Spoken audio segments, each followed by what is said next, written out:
നമ്മോട് കൂടെ നടക്കുന്ന ദൈവത്തിൻ്റെ കൂട്ടുകൂടുവാൻ ആഗ്രഹിക്കുകയും ദാഹിക്കുകയും സ്വപ്നം കാണുകയും ചെയ്യുന്ന ഒരു ദൈവത്തിൻ്റെ പിറവിയാണ് ക്രിസ്മസ്.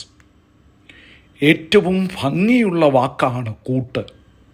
ഒരപ്പനും അമ്മയും മക്കൾക്ക് കൂട്ടാണ്. മക്കൾ അപ്പനും അമ്മയ്ക്കും കൂട്ടാണ്. മക്കൾ പരസ്പരം കൂട്ടാണ്. ഈ കൂട്ടിൻ്റെ മാധുര്യം വിളിച്ചോതുന്നതാണ് ക്രിസ്മസിൻ്റെ ആഘോഷം. ദൈവം ഒരിക്കൽ തീരുമാനമെടുത്തു മനുഷ്യൻ്റെ കൂടെ നടക്കണമെന്ന്. മനുഷ്യരെ സ്നേഹിക്കുന്നുവെന്നുള്ള വലിയ സന്ദേശം അറിയിക്കുവാൻ വേണ്ടി തിരഞ്ഞെടുത്ത മാർഗമാണ് കൂടെ നടക്കുക എന്നുള്ളത്. ഈശോയുടെ ജനനം കാലിത്തൊഴുത്തിൽ നിന്ന് ആരംഭിച്ച് അങ്ങ് കുരിശുവരെ കൂടെ നടക്കുകയായിരുന്നു.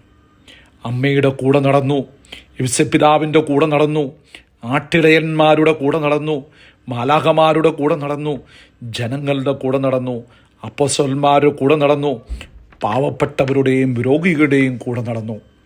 അങ്ങനെ കൂടെ നടന്ന ഈശോയുടെ ജീവിതമാണ് നമ്മൾ മുറുകെ പിടിക്കേണ്ട ക്രിസ്മസ് സന്ദേശം. നമ്മുടെ കൂടെയുള്ളവരുടെ കൂടെ ഒപ്പം കൂട്ടായി നടക്കാനുള്ള വലിയ വിളി ഈ ക്രിസ്മസ് ആഘോഷത്തിൽ ദൈവം നമുക്ക് നൽകുകയാണ്. അങ്ങനെയെങ്കിൽ ദൈവം ഒരു കൂട്ടിനായി നമ്മുടെ അടുത്തേക്ക് വരുമ്പം നമ്മൾ 2 കൈയും നീട്ടി സ്വീകരിക്കണം.